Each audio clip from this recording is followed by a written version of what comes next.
Today on the CTV News at 5. Despite protesters' best efforts, clear-cut logging is underway near Castle Mountain. Plus, new stats show Lethbridge is making progress in its plan to end homelessness. And doesn't feel very good. Fraud case closed. Reaction from members of a city archery club that lost their facility because of internal fraud.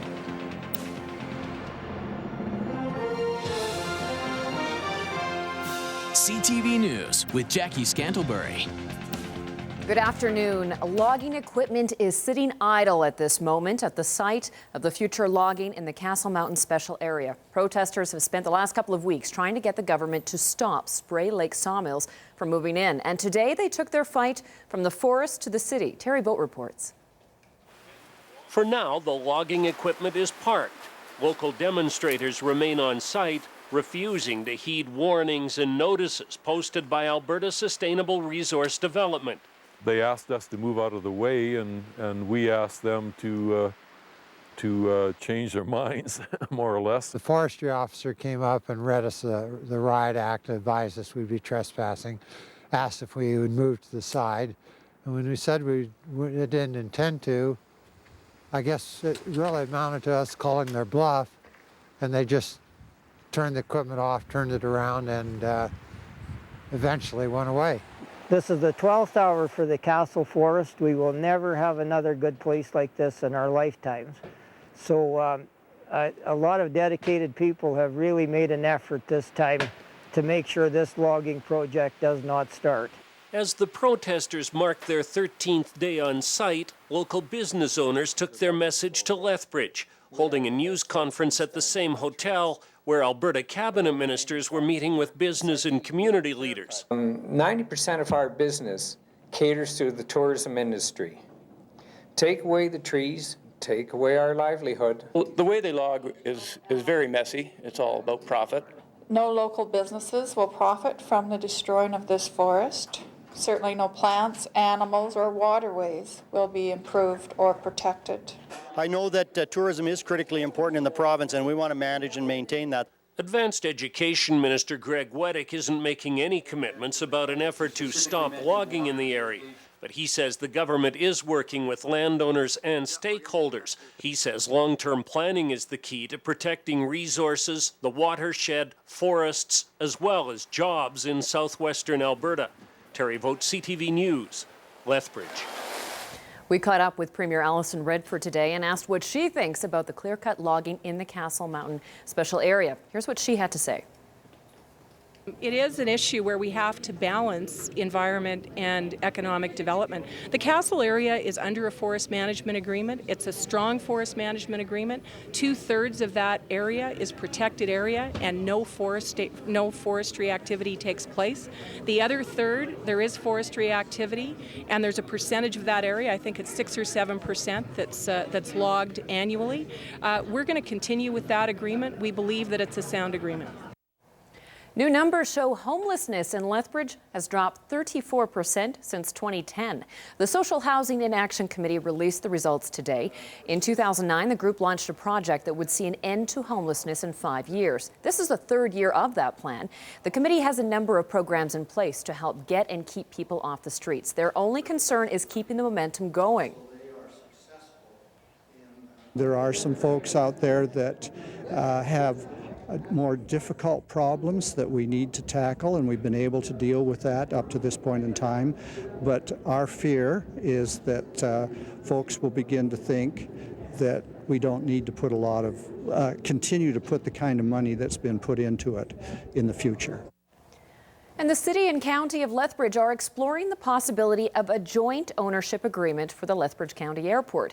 An airport study is recommending changes to the ownership and operation of the airport to generate additional revenue and encourage more economic development at the airport. Another key recommendation of the study is the establishment of an airport commission to operate the facility. Now, both city and county officials say the airport is critical to growth in southern Alberta. I think in terms of economic development for the region of Lethbridge and southern Alberta, the airport is an absolutely essential item. Anybody you speak to about economic development or moving in and attracting a new business into the area, the first question everybody asks is, do you have a viable airport? Well, there's two parts, of course, to the airport as well. There's the flights in and out, but there are also commercial possibilities with respect to the land. So if you can get avionics, aviation industry, businesses out at the airport lands, that would be attractive as well. Council is hoping to have a report on the issue completed within 6 months. Environment Canada has issued a wind warning for southern Alberta. It goes from the Crow's Nest Pass straight through to the Saskatchewan border. Winds are expected to gust up to 100 kilometers per hour tonight and tomorrow.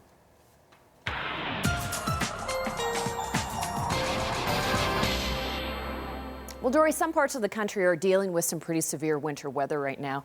But southern Alberta isn't. Wind, yes, but not severe winter weather. Yeah, that's right, Jackie. We are looking at the winds, and thanks for sticking me in right after the wind warning. Big surprise, wind warning in southern Alberta. Yeah, the usual suspects, right across southern Alberta, we are looking at that wind to increase tonight, but we're not looking at snow. There's areas just to the west of us in Elk Valley and Kootenay Lake area that are looking at heavy snowfall warnings, so we're not getting that. So yes, it's always worse somewhere else, and we'll tell you all about it in a couple of minutes. I'm looking out for you, Dory. I like to keep you and the weather all together. Yes. Well, coming up next, the former treasurer of the Lethbridge Bow Benders Club has been sentenced to house arrest for stealing $9,000 from the not-for-profit organization. Today, members of the club showed up to the Lethbridge Provincial Courthouse to watch the proceedings. Court heard between January 2010 and February 2011, Anita Wojcik took money from the club. The organization says they didn't notice the discrepancies until a new treasurer was brought in. The Bow Benders did their own audit, and Wojcik was charged. Today, she pleaded guilty to one count of fraud over $5,000. She was handed a conditional sentence, 4 months that will be under house arrest. Wojcik must also complete 40 hours of community service and pay back $9,000. President Jude Huey says this has been a difficult time for the organization. The greatest impact is the trust. Archers and we're a big family, and to have somebody in the family steal from you and the trust is just lost, and so then everybody else in the club feels that they're being watched too, and it doesn't feel very good. Huey says losing the money forced the club to close their archery facility and cancel their kids program. She's hopeful that the end of the court case will mean a fresh start for the club. The Sparwood man charged in the abduction of 3-year-old Keenan Hebert has been sentenced to 30 days behind bars. In a separate incident, Randall Hopley pleaded guilty in a Cranbrook courtroom to breach of probation. A second breach charge was stayed. The charges were laid when Hopley failed to report to his probation officer during a massive manhunt for him in September. The 46-year-old was on probation for a prior conviction of break and enter in cabins in the Crow's Nest Pass. Hopley is currently in custody, waiting to deal with charges of breaking and entering, abduction, and kidnapping. His next court date is February 20th. An appeal is scheduled to wrap up in the case of Métis hunting rights in December. Gary Hirscorn was convicted of hunting out of season in the Cypress Hills. His lawyer has argued that as a Métis, his hunting rights are year-round. The judge in the case ruled there wasn't enough evidence of historical Métis settlements in southern regions. Right now, the province only recognizes the Métis' right to hunt in northern Alberta. The case has now gone to the Alberta Court of Appeal. A hearing date has yet to be determined. Well, a historic meeting is underway in Ottawa, and the chief of the Blood Tribe is part of it. Native leaders are meeting with federal representatives.